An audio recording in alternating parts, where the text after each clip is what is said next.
Hello students, welcome back to my YouTube channel. I hope you are very well. So today we are discussing about logical reasoning. तो बेटा आज हम बात करेंगे logical reasoning पे। ये भी आपको बहुत ही इंपॉर्टेंट रहने वाला, ये टॉपिक भी बहुत इंपॉर्टेंट रहने वाला आपके कॉम्पिटिटिव एग्जाम्स के लिए। आज हम कुछ क्वेश्चंस लेंगे आपके सामने लॉजिकल रीजनिंग पे, जो बहुत बहुत ही इंपॉर्टेंट क्वेश्चन है, जो एग्जाम में बार बार पूछे जाते हैं। वही क्वेश्चन मैंने आज चूज किया आपके सामने कि आज आपको कुछ लॉजिकल रीजनिंग, मैंने इससे पहले भी एक वीडियो बनाया है लॉजिकल रीजनिंग पे। आज मैं फिर से आया आपके सामने लॉजिकल रीजनिंग पे। तो आज हम कुछ डिस्कस करेंगे लॉजिकल रीजनिंग पे। हम लॉजिकल रीजनिंग को कैसे हम सॉल्व कर सकते हैं ट्रिक्स के साथ, और कैसे हम हिट पकड़ सकते हैं किसी लॉजिकल क्वेश्चन के साथ। तो मैंने जो क्वेश्चन आज, जो 4-5 क्वेश्चन मैंने आपके सामने आज लाए, तो उनमें वो क्वेश्चन है जो एग्जाम में पूछे गए, एक्सपेक्टेड जो क्वेश्चन है वही क्वेश्चन मैंने आपके सामने लाया। तो देखिए बेटा, मैंने पहला क्वेश्चन बोर्ड पे लिखा है। देखो बेटा क्वेश्चन क्या है यहाँ पे। पी डी एफ ई फिर dash dash f d f dash c dash d dash e. देखो बेटा, अगर इस टाइप का क्वेश्चन आएगा तो देखो बेटा हमें क्या करना है। पहले देखो क्या करना है बेटा, पहले सबको काउंट करो, चाहे डैश है या ये अल्फाबेट है, इनको काउंट करो। देखो बेटा क्या आएगा हमारा। देखो 1 2 3 4 5 6 7 8 9 10 11 12 13 14 15। तो 15 डायरेक्टली लिखिए आप। 15 15 को हम, देखो बेटा क्या, 15 को हम ऐसे डिवाइड करेंगे। देखो 3 × 5, 3 5 सा, जैसे फैक्टर निकालते हैं वैसे बेटा 3 × 5 15। तो बेटा देखिए क्या, हम इनको 3 कॉलम में अलग अलग डिवाइड करेंगे, लेकिन एक एक कॉलम में हम 5 5 रखेंगे। देखो बेटा 1 2 3 4 5, यहाँ पे काट कीजिए। 1 2 3 4 5, यहाँ पे काट कीजिए। 1 2 3 4 5 आ गया बेटा। देखो अब क्या करेंगे हम, यहाँ पे देखिए बेटा, इस यहाँ से स्टार्ट कीजिए। यहाँ पे पी डी एफ ई, अच्छे से ध्यान देना बेटा, बहुत ही इंपॉर्टेंट क्वेश्चन। देखो इस क्वेश्चन में बार बार डाउट रहता है कि हम कैसे सॉल्व कर सकते हैं इस क्वेश्चन। देखो बेटा बहुत इजी क्वेश्चन है, लेकिन आप ध्यान दीजिए। ये भी छोड़ो, यहां तक आप छोड़ो, पहला वाला कॉलम आप छोड़ो। देखो बेटा हम क्या करेंगे, यहाँ पे डी एफ, यहाँ पे एफ है। देखो बेटा यहां पर भी एफ है, एफ के बाद क्या है बेटा, ई। तो डायरेक्ट यहाँ पे ई लिखिए। ठीक है बेटा, हम ई लिखेंगे। फिर क्या है बेटा, फिर यहाँ पे सी है, लेकिन यहाँ पे सी कुछ नहीं है। देखो बेटा डी के पीछे क्या है, डी के पीछे बेटा देखो पी, तो यहाँ पे पी लिखिए डायरेक्टली। ठीक है बेटा, अब देखिए यहाँ पे सी है, यहाँ पे भी डी है बेटा। तो देखो डी के बाद हमने क्या लिखा है, पी, तो यहाँ पे भी पी लिखिए। ठीक है बेटा, तो फिर क्या लिखेंगे हम, डी, डी के बाद क्या है, डी के बाद क्या है, डी के बाद पी एफ है बेटा, तो यहाँ पे एफ लिखिए। ठीक है बेटा, अब क्या बचा हमारा, ये वाला सी। देखो बेटा ई, यहां पे सी, पी के पहले क्या आता है बेटा, सी। ये क्वेश्चन में पी के पहले पीछे क्या है बेटा, सी। तो पी के पीछे क्या आएगा, सी। यहां पे भी पी है, पी के पीछे क्या आएगा बेटा, सी। तो हमारा क्या बन गया बेटा, यहां पे देखो सी, सी, ये सी और ये सी, पी ई पी एफ। देखो बेटा ये आ गया हमारा आंसर। अब ऑप्शन में देखिए, यहां पे चेक कीजिए, C C P E F, P F कहां है। देखो बेटा C C P E P F, C C P E P F. देखो बेटा option D is the right option of this question. देखो बेटा कितना आसान है, कुछ करने की जरूरत है, बस इनको काउंट कीजिए। अगर इससे मतलब 20 का होगा कोई यही क्वेश्चन होगा, इसमें 20 काउंट आएगा, तो फिर उसमें 4 कॉलम बनाएंगे हम, 5 5 को अलग रखेंगे, फिर देखेंगे क्या होगा बेटा। बहुत ही इजी क्वेश्चन है बेटा, मैंने ये सॉल्व करके दिया आपके सामने। इंशाल्लाह आपको अच्छे से समझ में आया होगा ये वाला क्वेश्चन। अब हम दूसरा क्वेश्चन लेंगे, इसी रीजनिंग का दूसरा क्वेश्चन लेंगे, इंशाल्लाह वो भी आपको अच्छे से समझ में आएगा। क्वेश्चन लाया इसी लॉजिक रीजनिंग पे, मैंने आपका दूसरा क्वेश्चन लाया है बोर्ड पे। तो देखिए बेटा क्वेश्चन क्या है, how many triangles in this figure. हमें यहाँ पे देखना है कि इसमें कितने ट्रायंगल है। देखो बेटा अगर हम काउंट करेंगे डायरेक्टली, हम क्या करते हैं बेटा, देखो हम लिखेंगे यहाँ पे एक ट्रायंगल है, ये दूसरा, ये तीसरा, 3 4 5 6 7 8 9। देखो फिर होल ट्रायंगल है, इसके अंदर और एक ट्रायंगल है, इसके अंदर ये वाला ट्रायंगल, इसके अंदर ये वाला, ये इसमें है। तो बेटा कंफ्यूजन हो जाता है स्टूडेंट, हम क्या करेंगे, क्योंकि आपने देखा होगा जिसने भी कॉम्पिटिटिव एग्जाम दिया होगा बेटा, गवर्नमेंट एग्जाम कोई भी दिया होगा, उसको पता होगा ये क्वेश्चन कितने बार पूछा गया है वहां पे। तो बेटा देखिए हम इसके लिए भी ट्रिक बताएंगे आपको, इसमें क्या करना है। देखिए बेटा सिंपली काउंट कीजिए आप, यहाँ पे क्या आएगा, यहाँ पे 1 2 एंड 3, यहाँ पे भी लिखिए 1 2 एंड 3। ठीक है बेटा, ये 3 आ गया, तो 3 बार है, हम लिखेंगे 3 का होल क्यूब, वो किसके बराबर, 27। देखो बेटा 27 is the right option of this question. 27 इसका, तो इस फिगर में कितने ट्रायंगल्स है बेटा? 27 ट्रायंगल्स है। आई होप आपको अच्छे से समझ में अगर इससे देखो बेटा, अगर कोई क्वेश्चन अगर इसमें देखो बेटा, ये कंडीशन भी हो सकती है। देखो अगर इसमें ऐसे होगा और एक होगा, देखो बेटा यहां से ऐसे, तो फिर क्या आएगा यहाँ पे? देखो इजी है, यहाँ पे 4, यहाँ पे भी 4, फिर आपको 4 का होल क्या निकालना है? 4 का होल क्यों? 4 4 16 64।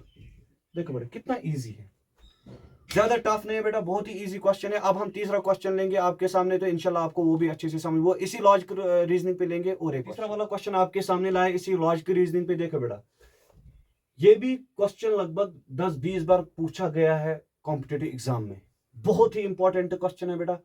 स्टूडेंट्स को समझ में नहीं आता है कि हम इस क्वेश्चन को कैसे सॉल्व करेंगे, इसका हम हिंट कैसे पकड़ेंगे। देखो बेटा बहुत ही इजी क्वेश्चन है, सारा कुछ क्वेश्चन में दिया जाता है, लेकिन हमें कुछ समझ नहीं आता, वहां पे हमें हिंट वहां समझ में आता नहीं है कि हम इसका हिंट कैसे निकालेंगे। देखो बेटा इस क्वेश्चन की तरफ ध्यान दीजिए, हम कैसे करेंगे। देखो बेटा यहाँ पे 12 18 30 और यहाँ पे 6 है, यहाँ पे 16 24 40 और यहाँ पे 8 है, 45 18 27 और ये हमारा निकालना है। देखो बेटा ये निकालना है हमें, यहाँ पे कौन सा डिजिट आएगा। देखो बेटा हम क्या करेंगे, सीधे हम लिखेंगे। देखो बेटा 12 प्लस 18 लिखेंगे, 12 प्लस 18 प्लस 30। देखो बेटा कितना आएगा? 12 प्लस 18 वो हो गया 30 प्लस 30 कितना हो गया बेटा? 60। ठीक है बेटा, और 60 को हम बेटा डिवाइड करेंगे 10 से, 10 1 10 10 6 60, तो हमारा 6 आ गया।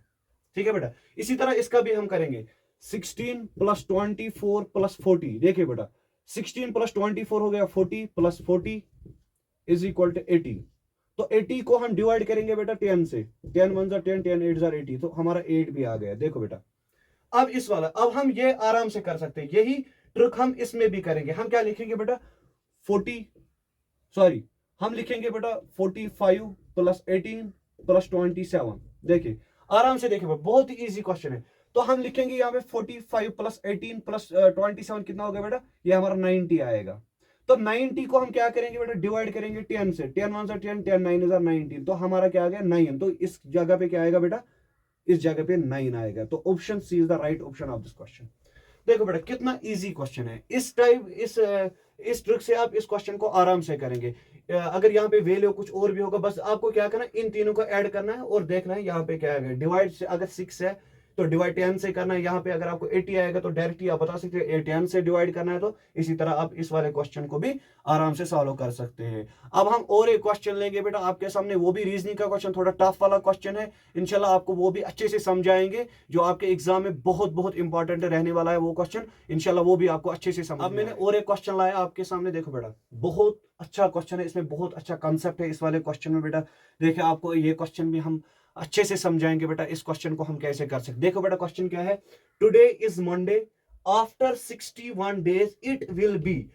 क्वेश्चन हमारा पूछा जाता है कि जो टुडे है, आज का दिन है, आज बेटा क्या है? मंडे है। आफ्टर 61 डेज के बाद कौन सा दिन होगा? दैट मीन्स कि बेटा ये पूछा जाता है हमसे कि जो आज का दिन है, प्रेजेंटली जो आज का दिन है, ये दिन जैसा एग्जांपल मानो ये मंडे का दिन है। ठीक है बेटा, अब क्वेश्चन हमें बोलता है कि बेटा after 61 days it will be, 61 days के बाद कौन सा बेटा दिन होगा? वो दिन कौन सा होगा 61 डेज के बाद? देखो बेटा हम इस क्वेश्चन को कैसे कर सकते हैं, बहुत ही इजी क्वेश्चन है बेटा। हम डायरेक्टली हम क्या करेंगे बेटा, पहले हम देखेंगे 61 है बेटा, ठीक है, इसको हम डिवाइड करेंगे, किससे डिवाइड करेंगे? 7 से। ठीक है बेटा, हम डिवाइड करेंगे 7 से बेटा। अब आप बताओगे सर हम डिवाइड 7 से क्यों करते हैं, 8 9 10 या 5 4 3 2 1 इन डिजिट से हम क्यों नहीं डिवाइड करें, हम डायरेक्टली इसको 7 से क्यों डिवाइड करेंगे? क्योंकि बेटा मैंने इसलिए इसको डायरेक्टली आपको समझाने के लिए ये 7 मैंने कहाँ लाया बेटा, मैंने 7 से 61 को इसलिए डिवाइड किया कि एक हफ्ते में 7 दिन होते हैं, इसलिए मैंने इसका डिवाइड 7 से किया है। तो बेटा हम क्या करेंगे, इसका 7 8 जार लिखेंगे, 7 8 जार 56, तो यहाँ पे कितना बच गया बेटा? 56, यहाँ 5 आ गया। कितने दिन? 5। हम क्या करेंगे, अब हमारा दिन क्या था, टुडे कौन सा दिन है हमारा? देखो बेटा अच्छे से देखना, टुडे कौन सा दिन है हमारा? टुडे इज मंडे, हमारा मंडे। देखिए बेटा टुडे इज मंडे। अब हमें क्या करना है, इस मंडे को हमें प्लस करना है 5। ठीक है बेटा, लेकिन ये मत करना कि मंडे को हम कैसे 5 करेंगे। देखिए बेटा ये भी समझाऊंगा आपको, 1 2 3 4 5 ऐसे आपको याद रखोगे। मंडे फिर हमें 5 दिन ऐड करना है, ये 5 हमें ऐड नहीं करना, 5 दिन ऐड करना। 5 मंडे तो हमारा है, Monday, Tuesday, Wednesday, Thursday, Friday, Saturday. तो 5 दिन के बाद कौन सा दिन होगा बेटा, +5 करेंगे सैटरडे, तो सैटरडे आपका आंसर आएगा। तो 60 डेज के बाद आपका दिन कौन होगा बेटा, सैटरडे आपका दिन होगा। देखो बेटा कितना आसान है, बस समझने की कोशिश कीजिए, इस क्वेश्चन को अच्छे से देखना है। इस क्वेश्चन को मैंने कैसे किया बेटा, यहाँ पे +5 किस लिए मैंने, ये +5 हमें डायरेक्ट मंडे को हम +5 कैसे कर सकते हैं, नहीं बेटा ये वो नहीं है। मंडे को हमें 5 दिन ऐड करने हैं, फिर जो 5 दिन के बाद जो दिन आएगा वही हमारा 61 डेज के बाद दिन होगा। तो बेटा ये आपका आंसर है आपके सामने। इंशाल्लाह आपको ये वाला भी क्वेश्चन अच्छे से समझ में आया होगा। और एक क्वेश्चन लेंगे हम आपके सामने, लेकिन उसमें अच्छा कंसेप्ट है, बहुत टफ क्वेश्चन है बेटा, वो भी एग्जाम में बहुत इंपॉर्टेंट रहने वाला है वो क्वेश्चन आप देखिए, इंशाल्लाह आपको वो भी अच्छे से समझाएंगे। देखिए वो वाला क्वेश्चन की तरफ, बहुत ही इंपॉर्टेंट क्वेश्चन रहने वाला है। आपने बार बार एग्जाम में देखा होगा, ऐसे वाले क्वेश्चन आपने देखे होंगे कि कुछ लिखा ही नहीं है क्वेश्चन में, करना क्या है, बस डायरेक्टली 8, 5, 35 और ये निकालना है। ऑप्शन आपके सामने बेटा, कैसे करेंगे, कोई कंसेप्ट नहीं है हमारे पास, कोई हिंट ही नहीं है हमारे पास, हम करें तो करें क्या। लेकिन देखिए बेटा, अगर हम इसको पहले ये करेंगे, हम देखेंगे 5 के टेबल में 35 कहां पे आता है, तो हम इंटू 7 करेंगे बेटा, क्या हो गया 35, तो आ गया हमारा 35। तो यही 7 इसका भी मल्टीपल करना है बेटा, 7 करेंगे तो कितना आ गया, 8 × 7 56। लेकिन 56 ऑप्शन में कोई है ही नहीं, तो ये वाली ट्रिक फेल हो गई। अब दूसरा करेंगे हम, फिर क्या करेंगे बेटा, देखो और भी एक तरीका है। हम लिखेंगे 5, ये 35 को हम कैसे बनाएंगे, हम लिखेंगे बेटा 5 का होल स्क्वायर, कितना आ गया 25, ठीक है बेटा।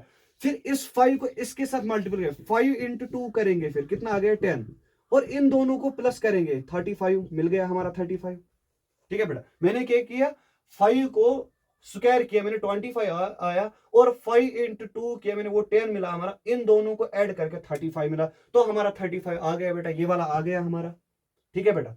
अब इस वाले की तरफ यही करेंगे, इसमें सेम यही करेंगे, कुछ अलग नहीं करेंगे, यही करेंगे बेटा। तो 8 का देखेंगे, 8 का whole square will be equal to 64, और 8 × 2 करेंगे, 8 × 2 कितना हो गया बेटा 16, तो इन दोनों को प्लस करेंगे, कितना मिलेगा हमारा बेटा 64 × 16 कितना हो गया 80। देखो बेटा, तो यहाँ पे क्या आएगा बेटा 80, यहाँ पे आएगा। तो ऑप्शन कौन सी है, option A is the right option of this question. तो बेटा देखे कितना आसान क्वेश्चन है, बस हिंट को पकड़ो तो क्वेश्चन सॉल्व हो गया आपका। इंशाल्लाह मुझे उम्मीद है बेटा आपको ये लॉजिक रीजनिंग अच्छे से समझ में आया होगा, कि अगर आपको एग्जाम में, कॉम्पिटिटिव एग्जाम में इस टाइप के क्वेश्चन आएंगे, मुझे उम्मीद है आप अच्छे से कर सकते हैं, विद इन सेकंड्स में आप कर सकते हो। आज के लिए इतना, थैंक यू।